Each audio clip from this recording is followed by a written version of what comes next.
Anak artis El Rumi diizinkan Maya Estianty adu tinju melawan selebgram Winson Reynaldi yang akan digelar pada tanggal 12 Juni tahun 2022 mendatang. Akan tetapi, mantan istri Ahmad Dhani ini memberikan syarat untuk dipenuhi sang anak. Ia ingin El Rumi bisa jadi pemenang dalam ajang olahraga Hollywings Sport Show itu.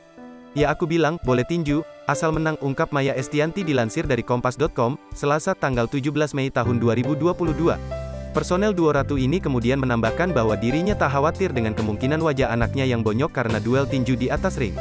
Pasalnya, hal tersebut sudah menjadi risiko untuk El Rumi. Enggak sih, enggak khawatir. Namanya juga olahraga, jadi dia harus terima risiko kalau namanya tinju ya bisa saja bonyok, tambahnya. Kendati demikian, kata Maya, pertandingan tinju ini disambut antusias oleh adik Al-Ghazali itu. Hal itu pula yang membuatnya memberikan dukungan. Ya ini jadi olahraga yang menyenangkan buat dia dan saya sebagai orang tua juga pasti support full, ujarnya.